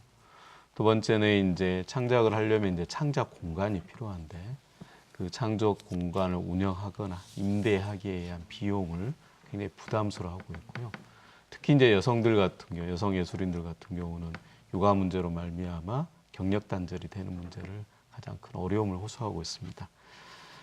사실은 이제 지금 현재 저희 재단 기준으로 따지면 1년에 한 30억 정도의 예산을 가지고 한 8개 분야의 창작지원금 지원 사업을 하고 있는데요. 작년 기준으로 보면은 저희가 한 283건 정도를 지원을 했습니다. 그리고 보통 수혜율을 저희가 통계로 빼보면 대략 한 35, 6% 정도 수혜율을 나타내고 있습니다. 광주가 이제 아시아 문화 중심 도시 조성 사업이 진행되면서 사실은 지원 사업을 갖다 신청하는 예술인들이 굉장히 많이 늘어났습니다. 가령 충북 같은 경우는 예술단체나 예술인수이 적다 보니까 같은 광역 시도임에도 불구하고 수혜율이 한 65%에서 10%가 육박을 하고 있거든요. 그만큼 이제 광주 같은 경우 이제 수요는 많은데 저희가 지원할 수 있는 재원이 제한적이다는 안타까운 측면이 있습니다. 그래서 문화중심 도시 조성 사업은 광주에서 어쨌든 기초예술에 대한 지원 영역들은 좀 더 확산될 필요가 있다고 보고 있는 거고요. 가령 서울 같은 경우에는 뭐 저희하고 도시 규모를 비교하기 어렵지만 서울문화재단 같은 경우만 보더라도 1년에 한 180억 정도의 기초예술에 대한 지원 사업을 하고 있거든요. 그것과 단순 비교를 할 수는 없습니다만은 이거는 꼭 재원의 어떤 확대만 필요한 게 아니라 재원 외적인 측면도 좀 가능하다고 보는데요. 결국은 직접적인 창작 지원뿐만 아니라 예술인들이 지금 어려움을 겪고 있는 창작 공간에 대한 임대료 지원 정책이랄지 네. 또는 우리 광주에 이제 많은 공공 공간들이 있습니다.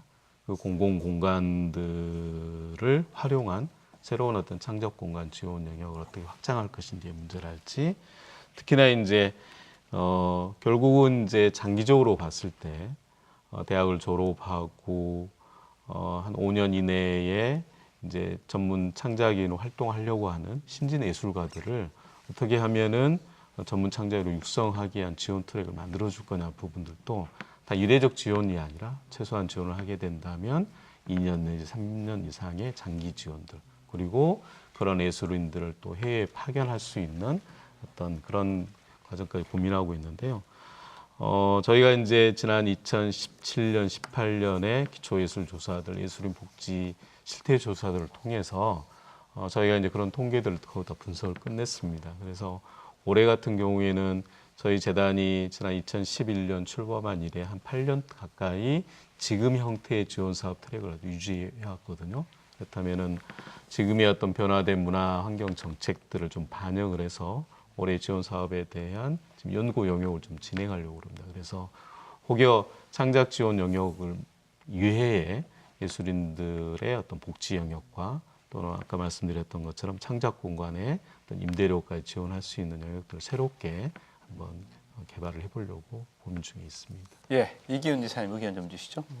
두 분 다 그 진단부터 정책적 제언까지 네. 말씀을 해주셨잖아요. 그래서 기본적으로 좀 동의를 하고 다만 이제 구슬이 서말이라도 깨워야 그렇죠. 보비라는 네. 말이 있잖아요. 그래서 저는 좀 그 해야 될 일을 좀 구분했으면 좋겠다. 그래서 이미 이제 실태 조사를 했고 거기에 따른 처방이 나왔고 제대로 하는 것이 중요하기 때문에 좀 기간의 인식의 전환으로 해결될 수 있는 문제 그리고 그 제도와 예산이 뒷받침이 돼야 될 문제 또 지역 차원에서 해결할 수 있는 문제 전국의 그 시도문화재단이나 그 시도와 협력해서 풀어야 될 문제 또 국가 정책의 변화를 통해서 해결해야 될 문제 이렇게 저는 좀 구분을 했으면 좋겠다. 거기에 따라서 이렇게 단계적인 그 일, 장기적인 일 구분하고 좀 로드맵을 세워서 좀 추진하는 게 좀 필요하다. 그러지 않으면 현장에 있는 그 기초예술을 하신 분들이나 문화예술 종사자들은 체감을 하기가 굉장히 어렵습니다. 그렇죠. 네. 수많은 연구 영역하고 결과는 나오는데 항상 그 진척은 없다 보니까 허탈한 마음도 있거든요. 그래서 이번에 뭐 문화재단에서 기초예술 실태조사와 정책 제안도 만들었고 또 이제 올해 그 문화관광 정책실에서 강주 문화도시 중장기 종합계획도 수립한다고 하니까 그러한 내용들이 그 중장기 종합계획에 반영이 되어서 그 전 지속적인 실천할 수 있는 그 일들이 좀 진행이 됐으면 좋겠다라고 생각이 듭니다. 예. 그리고 이제 제가 또 마지막으로 한번 좀 짚어봐야 될 게 아시아 문화 중심 도시 사업입니다. 이게 잘 진척이 되고 있지만 또 현 시점에서 다시 한번 점검을 해서 새롭게 좀 우리가 도약할 필요성이 있는데 예, 문재인 대통령이 당선되고 나서 아시아 문화 중심 도시 2.0 시대를 열겠다 이렇게 이제 선언을 했고 구체적인 계획들도 지금 진행이 되고 있는 걸로 알고 있습니다. 이전 정부하고 현 정부하고 이 아시아 문화 중심 도시 사업을 바라보는 시각 그리고 또 실제 대통령이 했던 공약들 이런 것들이 잘 진행되고 있는지 한번 얘기를 해보도록 하죠. 먼저 이기훈 이사님 말문 좀 열어주시죠. 네. 이전 보수 정권 10년과는 단순 비교는 어려울 것 같아요. 네. 그 지난 정권에서는 뭐 아시아 문화 중심 도시 조성 사업과 문화전당 자체를 지우려고 했었기 때문에 그렇죠. 그 네. 현 정부와 비교하기는 어려울 것 같다는 생각이 들고요. 다만 좀 기대가 컸던 문재인 정부에도 그 전남도청 원형 복원 문제를 제외하고 뭐 조성사업의 정상화와 문화전당 활성화를 위한 법 개정의 문제라든지 전당장 선임의 문제라든지 조직 이론화의 문제라든지 뭐 전문 인력의 충원이나 문제라든지 좀 진척된 게 전혀 없어서 지금 답답한 실정입니다. 특히 문화전당의 연구와 콘텐츠 기능 자체가 그 활성화되고 있지 않다 보니까 전당과 지역과 뭔가 연계할 수 있는 그 매개도 굉장히 지금 취약한 상황이거든요. 이제 전문 인력의 그 태부적 상태인데 그 필요한 인력은 지금 현재 계약직으로 충원하고 있습니다. 그래서 근데 이 계약직의 인건비는 콘텐츠도 창제작비로 지금 충당하고 있거든요. 그래서 인력의 부족은 연구와 창제작 기능을 저하시키고 또 한편으로 콘텐츠 예산의 효율성을 떨어뜨리는 이렇게 지금 악순환이 되고 있습니다. 네. 이제 다만 지난 10년 보수 정권은 아예 지역사회와 단절되다시피 했는데 그래도 현 정부에 들어서는 전당과 그 문화원, 강주시 또 시민문화단체 간의 소통 채널은 확보되고 있다라는 게 그나마 지금 긍정적인 것이라고 지금 생각하고 있습니다. 예, 소통은 되고 있다. 예, 그래서 여러 가지 협력은 하고 있는 것 같습니다. 예, 그럼에도 불구하고 또 해결할 과제도 여러 가지로 많은데 민철 연구원님 의견 좀 주시죠.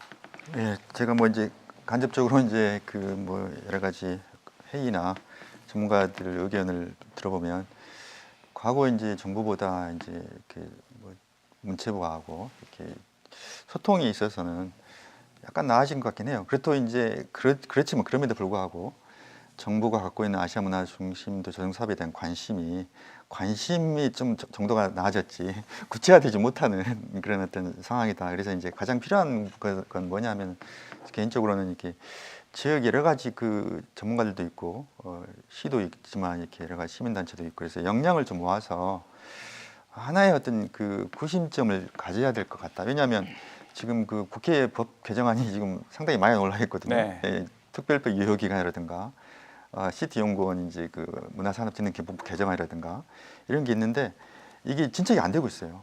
그래서 왜 그러냐 곰곰이 살펴보면 생각해 보면 지역에서 이렇게 많은 전문가들이나 그 얘기는 하고 있지만 그걸 구체화하는 그런 어떤 단계적 추진 방안, 실천력 이런 것들이 좀 아직은 좀 미진하다. 그래서 그런 것들이 좀 선행돼야 되지 않느냐 그런 어떤 개인적인 생각을 해보고요.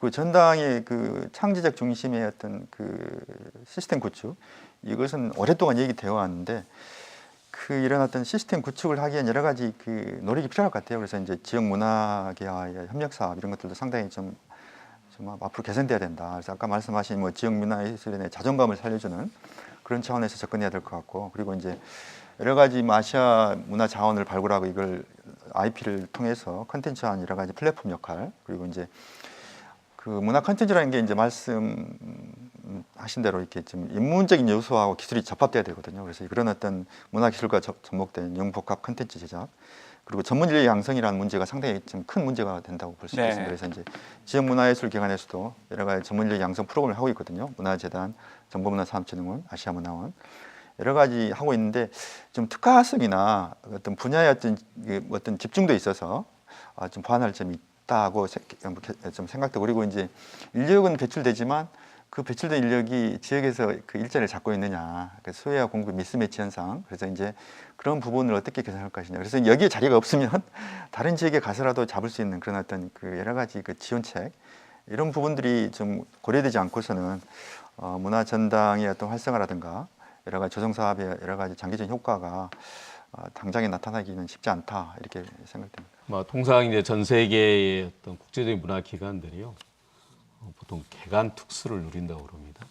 그건 뭐냐면 마치 비행기가 이륙을 할 때 해서 이제 정상 고도 올라갈 때까지 연료의 한 50%를 소모한다지 않습니까?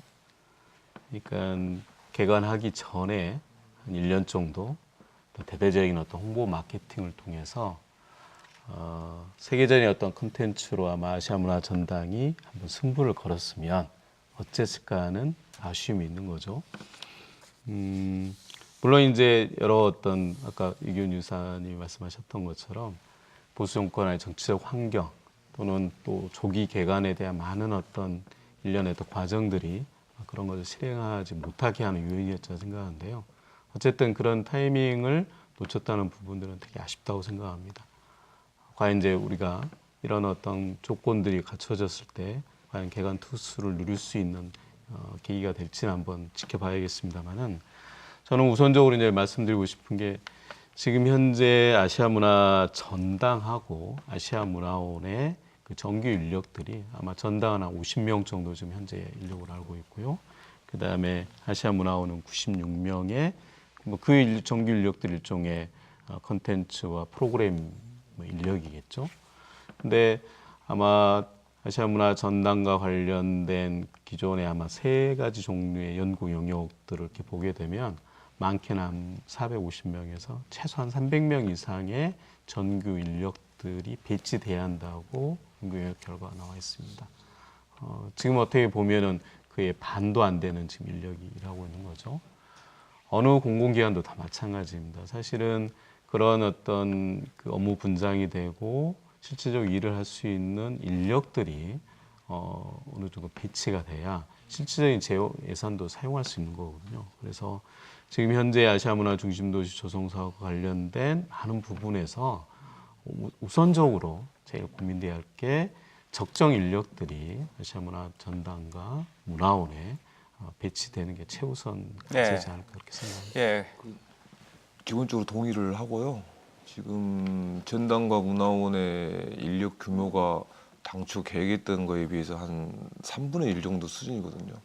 근데 그나마 그 인력도 한 30-40%는 행정과 총무, 시설 관리 쪽이에요. 네, 그렇죠. 정작 필요한 그 연구와 콘텐츠 인력이 그 태부족이라는 게 가장 아쉬운 부분입니다. 그래서 향후 적정 인력을 충원하는 과정에 필요한 인력도 실제 전당의 콘텐츠와 연구 창제작을 할 수 있는 분들로 이렇게 채워져야 되는 게 좀 필요할 것 같습니다. 예, 전당 얘기가 나왔으니까 이제 문화예술 분야하고 연계시켜 보면은 이 국립아시아문화전당이 우리가 개관한 지 3년이 됐지만 실제로 지역의 문화예술인들이 전당의 여러 가지 콘텐츠 창제작에 참여할 수 있는 기회가 그렇게 많지 않았다.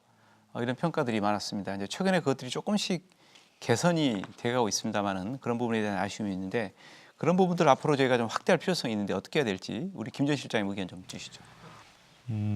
사실은 이제 제가 지난 11월경에 이제 아시아문화 전당 관련된 그 심포지엄이 있어서 네. 자료 조사를 좀 해봤었는데요. 지난 개관 이후 2015년부터 2018년까지 지속적으로 지역하고의 창제자 콘텐츠 협력 사업들이 있었더라고요.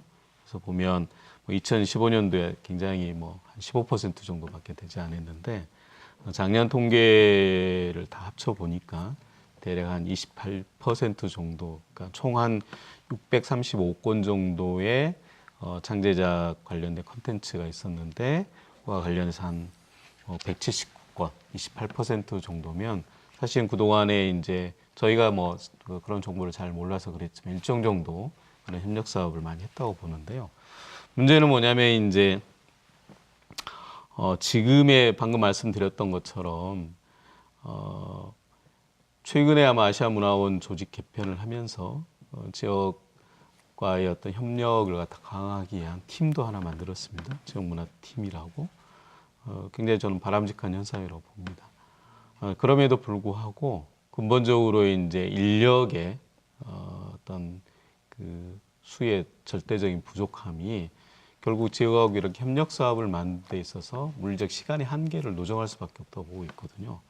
그런 의미에서 보면 저희는 오히려 거꾸로 우리가 아시아문화 전당의 어떤 협력 사업을 기대하는 것보다는 오히려 광주시나 저희 재단이나 광주의 많은 문화 관련 기관들이나 단체들이 그 협력 사업을 오히려 거꾸로 끌어내는 네. 방식도 굉장히 유효한 전략으로 보고 있거든요. 중요한 지적이신 것 같습니다. 예. 가령 이제 문화예술 분야와 이렇게 관계해 보면 사실은 아시아문화원이 그동안 개관 이후에 해외 관련된 네트워크랄지 그다음에 공연 관련된 마케팅이랄지 이런 부분들은 사실 굉장히 많은 노하우를 갖고 있습니다.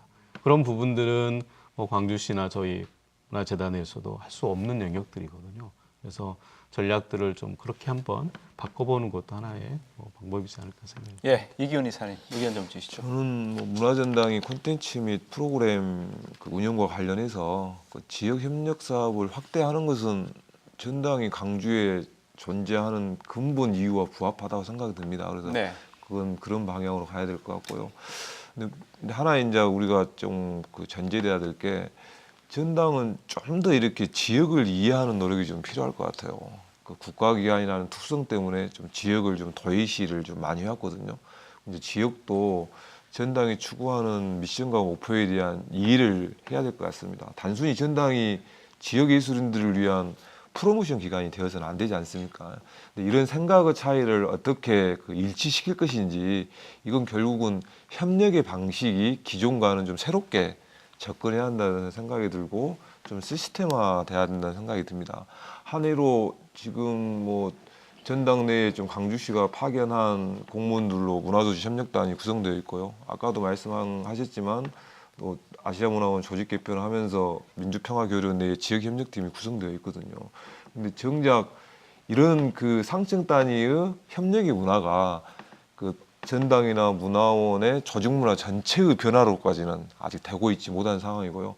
또 행정과 기관 중심의 협력이지 정작 그 시민사회와 시민은 현재 지금 배제된 협력의 틀이라는 것이죠. 그래서 이런 것들에 대한 개선이 되지 않는 한 실제 지역에서 우리가 스스로 한번 그 좋은 아이템과 콘텐츠를 만들어서 전당과 협력을 제안하자라고 하더라도 그게 네. 얼마나 실효성이 있을 것이냐라는 생각이 듭니다. 그래서 취지와 방향은 저는 동의를 하지만 협력의 방식과 내용도 근본적인 개선이 필요하다라는 생각이 듭니다. 예, 민철 연구위원도 의견 좀 주시죠. 네. 제가 이제 그 이번 토론에 이렇게 참여해달라는 요청을 받고 나서 네. 문화전당을 추운 날씨 한번 가봤습니다. 그래서 이제 그 전시도 이제 그 유료 비용을 지불하고 가봤는데 그 민화를 전시하고 있더라고요. 그래서 이제 보니까 그러면 광주 지역의 다른 문화기관과 차별화되는 게 뭘까? 뭐 국제문화기술센터로서 국내 예술인들이 이렇게 활발하게 교류하면서 활동하는 것도 잘 보이지 않고, 그리고 이제 지역 문화기관과 차별화되는 여러 가지 뭐 요소도 잘 드러나지 않는 것 같아서 이런 부분이 상당히 좀 그 고민이 되더라고요. 그래서 이제 그런 점에 대해서 좀 고민을 해봤습니다. 그래서 이제 자기만의 칼라, 전시 공연 컨텐츠를 창제하는 기관이라면 다른 문화기관과 구별되는 국가기관으로서 차별화되는 칼라를 가져야 된다 이렇게 생각되고요. 두 번째는 그 여러 가지 지역 협력형 사업을 하는데 큰 사업들은 중앙의 예술인이나 그 단체 기업에 이제 주고 지역 예술인들은 좀 보조직 역할을 하는 그런 어떤 생생내기 사업 이런 네. 것들이 좀 많지 않느냐. 그래서 이제 기관과 연계를 한다면 다른 기관에게도 이제 중심적인 역할을 할 수 있도록 공정한 어떤 룰, 동등한 상태에서 사업을 추진할 필요가 있겠다 이런 생각이 들고요. 그리고 이제 아무래도 전당에서 하고 있는 사업들이 인력 양성 사업도 많거든요. 그래서 이제 지역의 문화예술인 인력들이 고령화 되고 있습니다. 그래서 이제 또 신진 예술가도 많지 않고 그래서 이제 빈사 상태에 거의 이르렀다고 볼 수 있겠는데 이를 해소하는 데 있어서 전당에서도 이제 여러 가지 고민을 해야 될 것 같고 문화재단이나 여러 가지 그 전당에서도 인력 양성이라는 측면에서 신진 예술인을 육성해 가지고 중년 고령화된 예술인을 대체하는 그런 것을 하지 않으면 생태계 자체가 이제 무너지는 네. 그런 어떤 그 시기가 아닐까 이런 생각이 들어서 좀 염려를 해봅니다. 예. 오늘 저희가 이제 광주 문화예술 분야 여러 가지 현안과 쟁점에 대해서 짚어봤는데요. 이제 벌써 마무리할 시간이 됐습니다. 그래서 혹시 이제 못했던 말 또 하고 싶은 말 있으면 말씀해 주시기 바랍니다.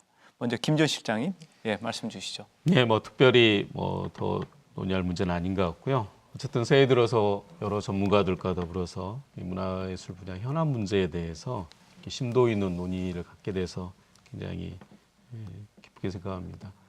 오늘 이렇게 논의된 부분들은 뭐 저도 사실 미처 몰랐던 문제들도 있고요.